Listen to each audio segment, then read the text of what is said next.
Psicologia da gratidão.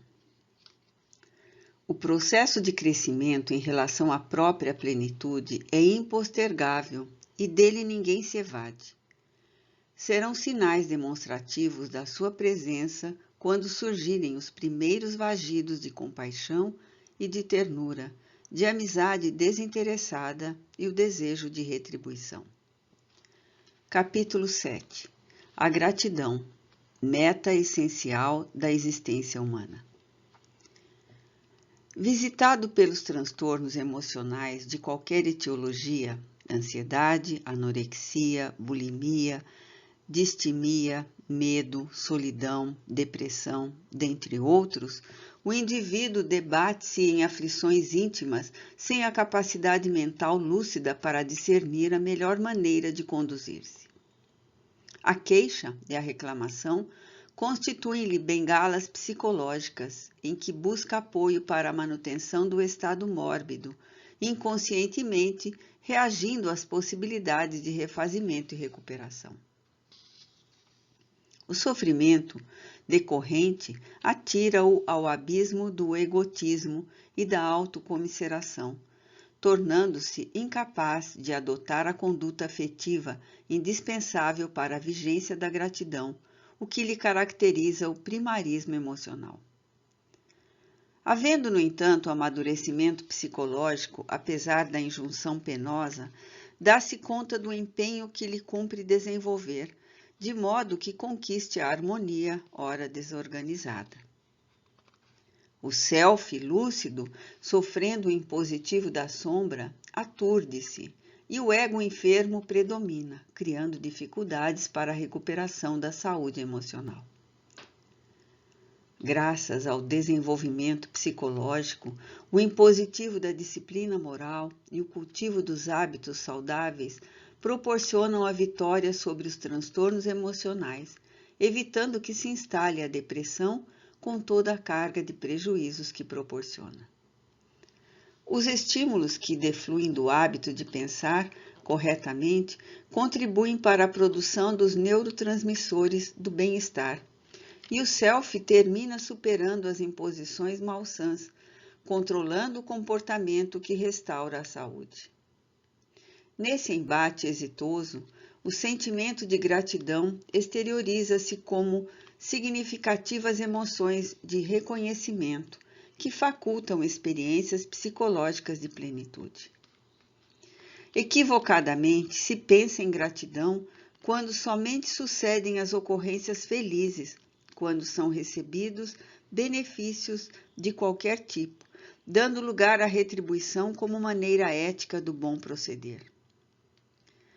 Não desmerecendo seu valor significativo, defrontamos, no caso em tela, em vestígios de egotismo, por significar reconhecimento pelo bem que ao ego foi oferecido, e não pelo prazer de ser-se agradecido. A gratidão real e nobre vai além da retribuição gentil, afável e benéfica, manifestando-se também nas situações desagradáveis de dor, reafirmamos, de sombra de enfrentamentos agressivos. Diante das mais graves tragédias, sempre se encontram razões para as manifestações gratulatórias. Situações funestas que surpreendem em clima de terror e de debilitação das forças morais podem ser encaradas com menos angústia e pensar-se que, estando-se vivo, sempre haverá como lhe diminuir as consequências perversas e cáusticas. Enquanto se pode lutar, embora circunstâncias negativas, dispõe-se de possibilidades de futuro encantamento e prazer, construindo-se novos fatores de alegria e de paz, superando a noite tempestuosa e encontrando o amanhecer benfazejo. Situações que parecem insuportáveis, quais aquelas dos fenômenos sísmicos destrutivos, do terrorismo e de outros crimes hediondos, quem os sobrevive dispõe de recursos morais e emocionais para louvar e agradecer. Isso porque, permanecendo a existência orgânica, dispõe-se de meios para se diminuir os danos e reiniciar-se experiências evolutivas, tendo em vista que a vida verdadeira encontra-se além das dimensões somáticas. Ademais, a filosofia das vidas sucessivas leciona que tudo quanto acontece ao ser humano, especialmente no que diz respeito ao sofrimento, e não foi ele quem o provocou, procede-lhe do passado espiritual, sendo, portanto, para o seu próprio bem. Quando Jesus enunciou que no mundo somente se teriam tribulações, não apresentou uma tese pessimista, mas realista, em razão do processo evolutivo em que estagiam os espíritos no corpo físico domiciliados. Complementando o ensinamento, ele aduziu: mas tende bom ânimo, eu venci o mundo. Jó, capítulo 16, versículo 33. Demonstrando que o êxito é natural e inevitável se houver o empenho e a dedicação para consegui-lo. Desse modo, em vez do receio e da rebeldia ante tais insucessos, a bênção da gratidão, porque a dor somente se expressa como investimento da vida em favor da plenitude do ser. Nenhuma conquista ocorre sem o contributo do esforço, da temperança, da constância, do sacrifício. A inquietação de um momento, examinada com cuidado e bom direcionamento, resulta na paz de outro instante. Nos denominados livros sagrados de todas as religiões, que sempre exercem um papel psicológico significativo no desenvolvimento das criaturas, à gratidão são reservados textos e páginas de conteúdo enriquecedor, envolvendo as emoções em encantamento e saúde como resultado desse comportamento. A Bíblia, por exemplo, é portadora de momentos ricos de exaltação ao sentimento gratulatório, tanto no Velho como no Novo Testamento.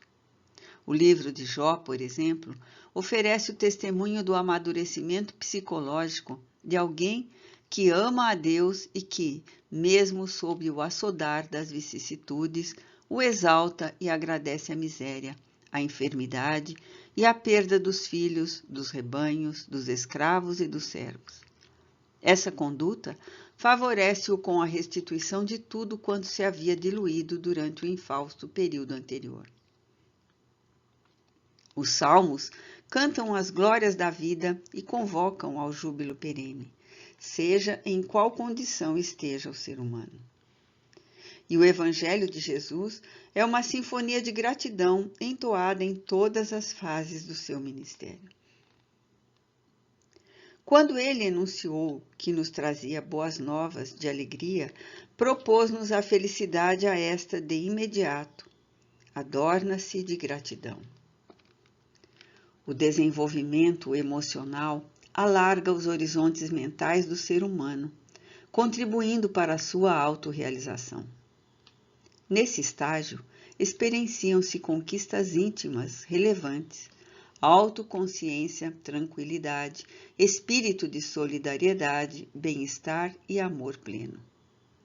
Atingida essa faixa vibratória, pode-se dizer no mundo sem as mesquinhezes do ego e suas deploráveis imposições, ciúme, insegurança, competição, medo e seus sequazes.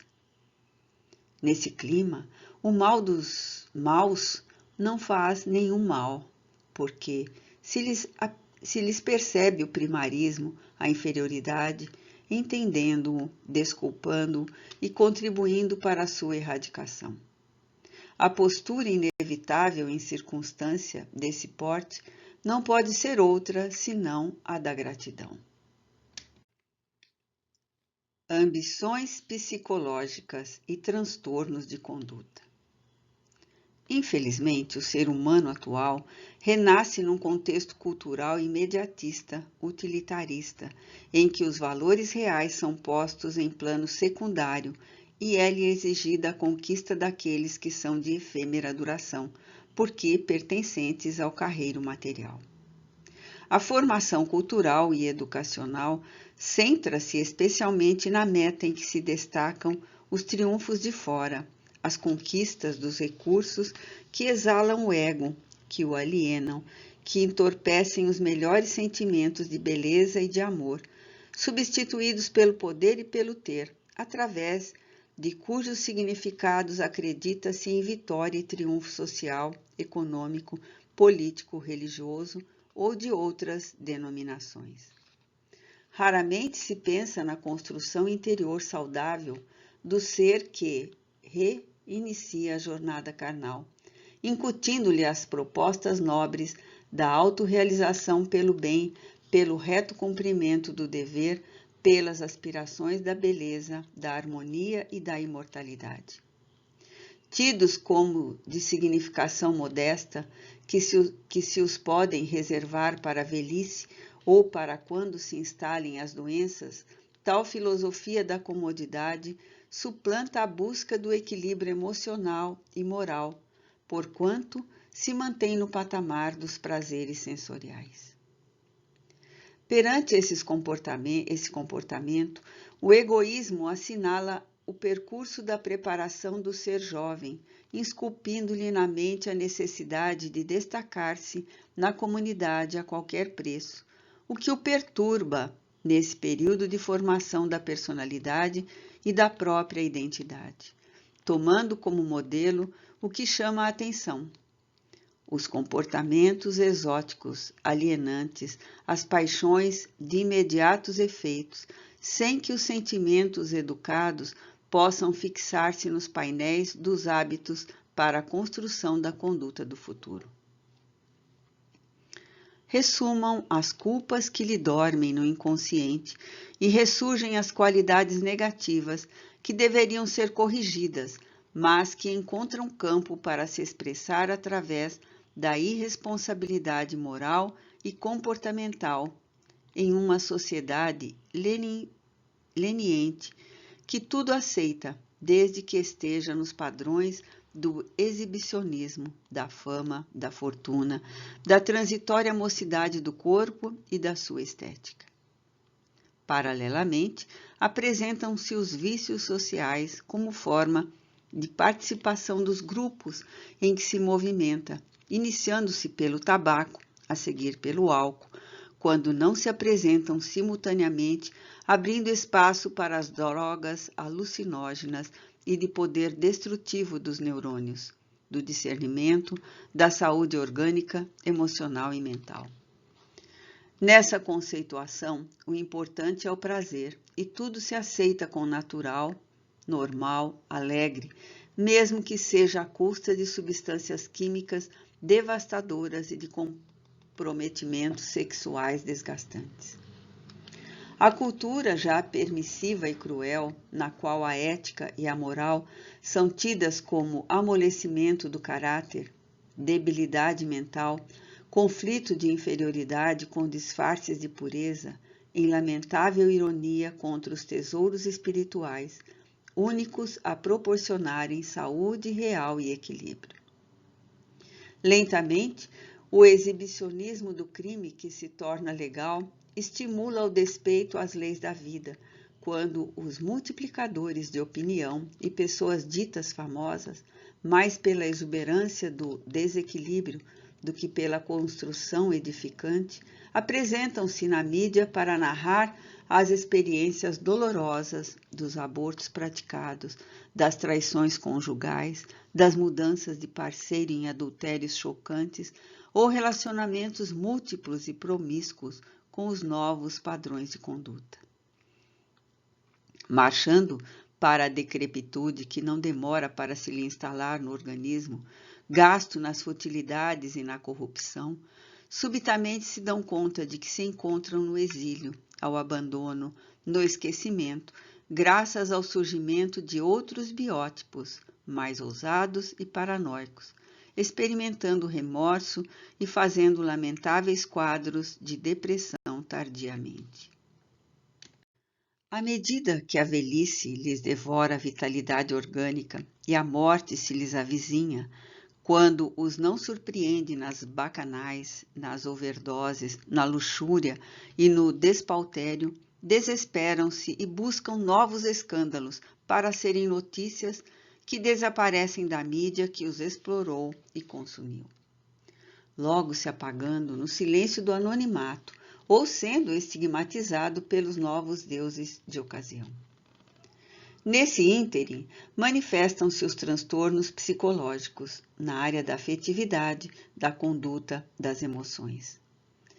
Sem as necessárias existências morais para os enfrentamentos naturais que ocorrem com todos os seres vivos, apegam-se à negativa, posição cômoda para justificar a falta de valor íntimo, permitindo que a sombra lhes passe a governar os sentimentos angustiados. Abre-se-lhe então a comporta emocional para a fuga psicológica e a transferência de responsabilidade para os outros, variando de algoz e sempre culminando no governo em Cristo ou mesmo em Deus. Essa conduta resulta da necessidade de realizar a compensação interna, libertando-se do autoenfrentamento para se transformar em vítima da família, da sociedade, da vida. O significado da existência encontra-se também no transcurso em que se viaja na direção da meta colocada como determinante para o bem-estar. Nesse sentido, é necessário manter-se em atitude receptiva em relação aos dons do existir, retirando os melhores resultados de cada momento, sem angústia nem projeção para o objetivo pelo qual se luta. Qualquer indivíduo que aspira ao bem e ao amor trabalha-se interiormente e recorre aos relacionamentos afetivos ou não, experimentando satisfação a cada momento, porque a experiência de ambos os sentimentos transforma-se em alegria de viver pelos conteúdos de que se revestem. Há muita coisa no mundo da ilusão de que não se tem necessidade. Não obstante, o apego egóico às quinquilharias, às quais se atribui valor, atormentam o ser que as não possui, levando-o a uma permanente inquietação para aumentar a posse, acumulando inutilidades em detrimento dos bens internos que enriquecem a vida. A preocupação em consumir é contínua, sem valorizar realmente as bênçãos de que se encontra investido na saúde, na lucidez mental, nos movimentos harmônicos, na afetividade compensadora. Seria ideal que cada um que desperta para os bens imateriais possa afirmar sorrindo: quanta coisa eu já não necessito.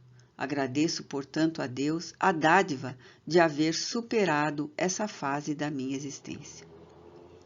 Vencendo o conflito e o transtorno psicológico, a emoção gratulatória assoma e a satisfação existencial toma sentido no construto pessoal. Quando surgem os pródromos da gratidão, mesmo diante do que se considera falta ou insucesso, percebe-se a conquista da normalidade emocional e mental do indivíduo. Anteriormente, as cidades celebrizavam-se pela presença das suas catedrais, cada qual mais suntuosa, demonstrando o poder e a grandeza do urbe. Na atualidade, aqueles santuários vêm sendo substituídos pelos shopping centers e pelos motéis atraentes e perversos. Houve, de alguma sorte, a superação da beleza, da arte e da fé religiosa, mesmo que arbitrária anteriormente, para o consumismo, o tormento das aquisições e o relaxamento no prazer sexual de origem duvidosa e de efeitos perturbadores. Em razão disso, surgem as crises, cada uma delas mais vigorosa, até o momento em que o indivíduo desperta para a mudança interior, agradecendo aquilo que lhe constituiu desventura e o despertou para a realidade. Pessoas que tiveram morte clínica e retornaram, que estiveram um passo da desencarnação por acidentes, que foram vítimas de ocorrências danosas, de perdas significativas, logo superado o período de aflição, mudam de conceituação a respeito da vida e dos seus valores. Tornam-se agradecidas ao que lhes aconteceu. Sonhos de felicidade e significado existencial. Conquistas e projetos de felicidade têm início no campo mental, razão porque a mente desempenha papel de alta relevância na construção dos valores humanos e do significado existencial. É necessário sonhar, a fim de que as inspirações defluentes do amor possam transformar-se em realidade, enriquecendo a vida de atos dignificantes e saudáveis. A conquista da felicidade depende de como se espera ser feliz, de quais os fatores que a proporcionam, das mais eficientes maneiras de alcançá-la. Desde que não se trate de uma aspiração do que é efêmero e logo se transforma, alterando completamente o seu sentido, é válido que o ser humano anele pela harmonia interior, pela aquisição do que lhe é necessário a uma existência honrada, desde o alimento que o nutre às questões referentes à educação, à saúde, ao trabalho, ao repouso, mas também ao cultivo dos ideais de beleza que enriquecem o espírito de estímulos para o prosseguimento das lutas edificantes.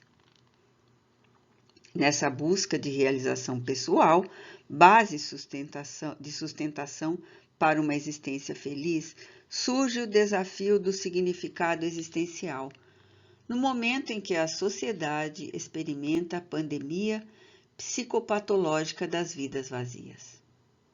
Normalmente se acredita que a felicidade impõe como condição primordial o poder que facilita a aquisição de poder e de compra, bem como de todas as coisas que a complementam. Nada obstante, o número de vidas perdidas no vazio existencial, porque assinaladas pelo tédio, pelo desinteresse, é mais expressivo entre os poderosos que buscam realização através de fugas psicológicas lamentáveis, em razão de lhe ser muito fácil conseguir tudo quanto lhes apraz. A pouco e pouco descobrem a perda do sentido existencial, porque o fixaram como efeito da posse. Essa fuga psicológica, resultado do temor do autoenfrentamento, transforma-se em transtornos de conduta como irritabilidade, insatisfação, melancolia, solidão, por supor que todos quantos se lhe acercam estão mais interessados naquilo que têm do que neles mesmos, nos seus problemas, preocupações e afetividade, o que, de certo modo, infelizmente, é quase sempre real.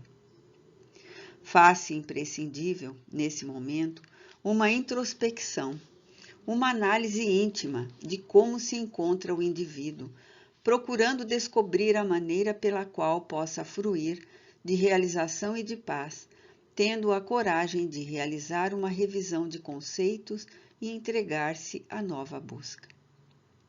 A felicidade deve constituir o significado existencial, essa busca incessante do amor no sentido mais expressivo da palavra, a entrega afetiva em todas as maneiras de manifestar-se, facultando o preenchimento interior de alegrias e de esperanças, de belezas, de realizações relevantes, de emoções plenificadoras. A intencional crença de que o amor sempre se vincula à satisfação sexual deve ceder lugar ao sentimento correto da afetividade ampla e sem tormentos da libido, expressando-se como intercâmbio de ternura, de equilíbrio emocional, de gratidão.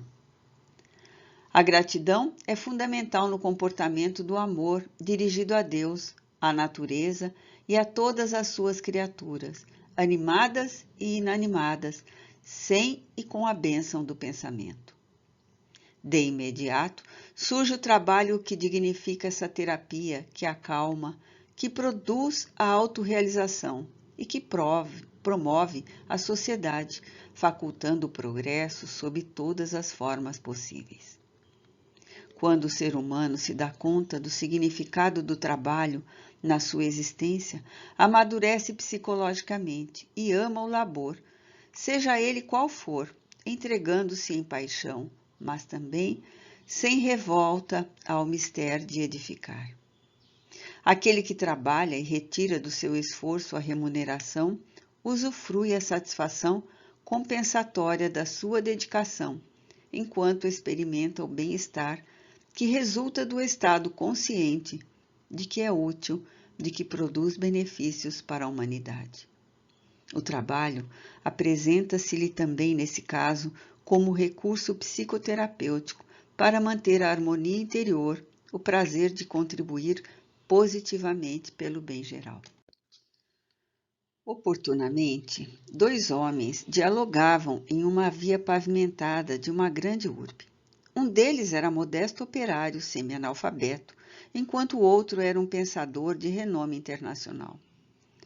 Porque muito estimasse a companhia honrosa que lhe estava ao lado, o diligente trabalhador, que não dispunha de títulos acadêmicos que impressionassem, mas que era amado pelos seus valores morais, num momento de entusiasmo durante o diálogo, apontou para as lajes do piso por onde seguiam e disse com incomum contentamento: "Veja este piso, fui eu quem o pôs nesta rua há alguns anos, quando trabalhava numa empresa que servia a prefeitura local." Nele havia um júbilo incomum, uma gratidão sem palavra pela oportunidade de haver trabalhado em algo que lhe proporcionava felicidade. E, de fato, as lajes estavam muito bem colocadas, demonstrando a habilidade do obreiro que as arrumara no solo. Realizado psicologicamente, o homem simples não tinha conflito existencial, porque a sua era uma jornada de trabalho e de amor ao que fazia, como corolário do amor que nutria pela família e por todos. A sombra nele diluía-se suavemente no self consciente da sua realidade e dos seus limites. Por outro lado, é comum pensar-se que um enfermo, alguém que experimentou um desastre emocional, outrem que se encontra sob o açodar de dores quase insuportáveis, mas alguém que padece a angústia da saudade de algum ser querido que foi arrebatado pela morte prematuramente, algumas vítimas de tragédias e mesmo alguns que permanecem imobilizados já não dispõem de um sentido existencial para continuarem vivendo. Trata-se de um grande equívoco, porquanto o significado existencial paira acima de circunstâncias ditosas ou menos agradáveis, constituindo um desafio aos valores morais do indivíduo, que diante do denominado infortúnio encontra uma razão pelo menos para suportar os sofrimentos e ultrapassá-los, considerando-os de grande utilidade para a sua realização interior e sublimação dos sentimentos. Sentindo-se honrados pela situação de se tornarem modelos para outras pessoas menos resistentes ao sofrimento, transformam-se em expoentes da coragem, da permanência na situação em que se demoram, anelando o prosseguimento da vida física ou confiando nos resultados superiores decorrentes do comportamento depois do fenômeno morte, quando isso vier a dar-se. Imortal, o ser psíquico transfere-se de uma para outra dimensão da vida, utilizando-se do corpo físico ou deixando-o, conduzindo-o às experiências valorosas ou degradantes da sua existência orgânica. O significado, portanto, de uma existência madura, psicologicamente, amplia-se além da área fisiológica para prosseguir no rumo da imortalidade, na qual todos se encontram situados por condições da vida que deu origem. Terminasse no corpo o significado existencial e todos os sacrifícios que engrandecem o ser humano perderiam completamente o seu sentido. O sentimento predominante, nessa como em outras circunstâncias, logo se percebe. É o da gratidão, filha do amor, do trabalho e da resistência às situações penosas. Sentimentos de mágoa e de desencanto. Existe na criatura humana um sentimento perverso e de autodestruição que a leva a guardar mágoas e desencantos, como se fossem importantes para o seu desenvolvimento existencial. Certamente se trata de uma conduta masoquista, mediante a qual o indivíduo se transfere psicologicamente da alegria de ser para a satisfação de sofrer, assumindo uma atitude de vítima. Não conseguindo, por debilidade de valores morais, superar as situações menos ditosas, acomoda-se na postura de sofredor, buscando sempre compaixão quando deveria lutar para despertar o nobre sentimento do amor. Numa longa existência, é fácil perceber-se que as mágoas e os desencantos, porque muito comentados, tornam-se aparentemente mais numerosos do que os momentos de risos, de felicidade, de harmonia, de aspirações belas e generosas. Não raro se observa que as pessoas preferem a chancela de não amadas à condição de pessoas amorosas. Lamenta-se uma criatura de nunca haver vivenciado a felicidade. Nada obstante, casou-se e tornou-se mãe. Se lhe disser que foi amada, talvez antes do casamento, e que também amou, mesmo depois, quando começaram as dificuldades, logo fugirá para a bengala psicológica, interrogando. Mas do que adiantou, se logo mais vieram as decepções e chegaram as mágoas? Afirmando-se-lhe que a felicidade de haver sido mãe, até mesmo sob o ponto de vista fisiológico, enriqueceu de momentos de júbilo e prazer. Logo recorrerá ao falso mecanismo defensivo. Deus sabe quantos são ingratos e indiferentes esses ditos filhos. Nessa conduta doentia, somente foram anotadas as angústias e frustrações, talvez proporcionadas por ela mesma. Assim, o sentido existencial foi transformado em contínuo sofrimento por causa da predominância do ego em todos os fenômenos da jornada. O sofrimento desempenha um papel fundamental em todas as vidas, porque ninguém está isento de sua presença, em razão da transitoriedade da organização fisiológica.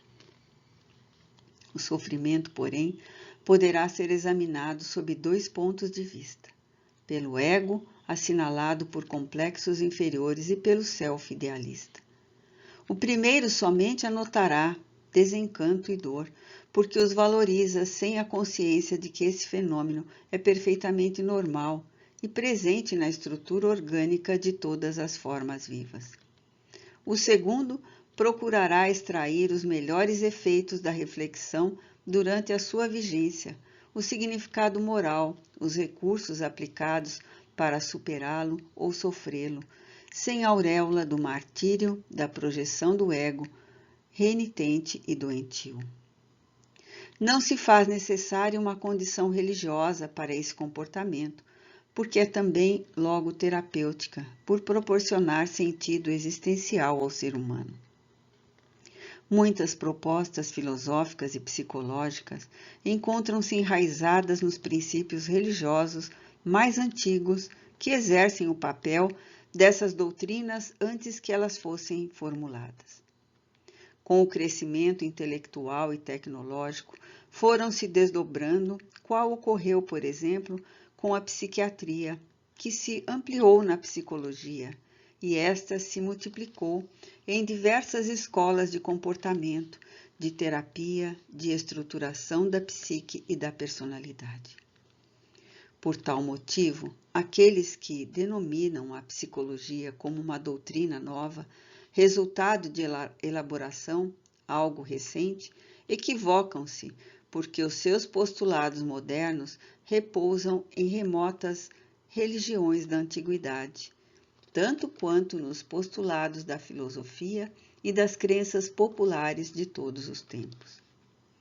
O ser humano é o enigma de si mesmo e, para melhor entendê-lo, sempre houve interesse de conseguir-se a sua interpretação. As primeiras tentativas foram realizadas pelos filósofos que se depararam com o fenômeno da morte e passaram a buscar compreendê-lo, para melhor decifrar os conflitos e os temores que se lhe instalavam. Por outro lado, os denominados mortos sempre tiveram a preocupação de desmistificar a ocorrência apavorante, demonstrando a continuidade da vida em outras condições vibratórias.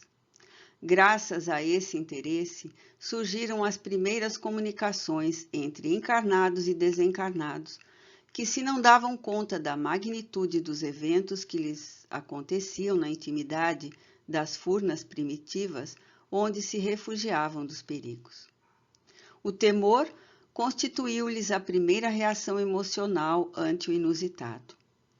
Para expulsar esses inesperados visitantes que o assustavam, imaginaram as práticas exorcistas, através de tudo quanto a sua imaginação e sensibilidade acreditavam possuir poder mágico de os libertar daqueles que haviam desaparecido pela morte, e, apesar disso, retornavam. Nasceram, então, nessa fase, os cultos religiosos, alguns temíveis, consentâneos com o estágio antropológico em que se demoravam, sutilizando-se com o tempo até o momento em que foi possível a concepção dos recursos imateriais de alto significado emocional, como a oração, a prática do bem, o sentimento de fraternidade aplicado em relação a todos, a ação nobre da caridade. Apesar dessa formosa conquista psicológica, os atavismos perturbadores sempre ressumam no processo da evolução, sendo necessário que se os compreendam e os combatam mediante o esforço da autoconfiança, da autorresponsabilidade, da autoiluminação. A mágoa corrói os mecanismos eletrônicos do cérebro, que passa a sofrer-lhe as ondas sucessivas de energia destrutiva, dando lugar a conexões distônicas no conjunto das reflexões e do comportamento, influenciando os sistemas nervosos simpático e parasimpático, ao lado de outros distúrbios. O ressentimento, portanto, é ferrugem nas engrenagens da alma, que sempre necessitam do lubrificante da confiança e da alegria de viver, facultando bem-estar e harmonia pessoal. Todo indivíduo lutador que se mantém atento ao cumprimento dos deveres com o tempo mental, repleto de ideias edificantes e de preocupações positivas, dispõe de um arsenal de recursos para os enfrentamentos e as incompreensões que defronta pelo caminho. Ninguém transita na terra por caminhos sempre floridos, e mesmo quando existem muitas rosas, igualmente há inúmeros espinhos que possuem a finalidade especial de protegê-las. Desejar-se uma existência física sempre risonha e fácil constitui maturidade psicológica, estado de infância não vivida que foi transferida para a idade adulta, porquanto, em tudo e em todo lugar, o processo de crescimento é como um contínuo parto que proporciona a vida, mas que oferece também um quantum de dor. Todos aqueles que atingiram as culminâncias do equilíbrio emocional e espiritual atravessaram regiões pantanosas de natureza moral entre amigos, correligionários e adversários, sem deixar-se permanecer nos redutos venenosos. Igualmente, venceram muitos desertos e experimentaram solidão e quase ficaram desamparados.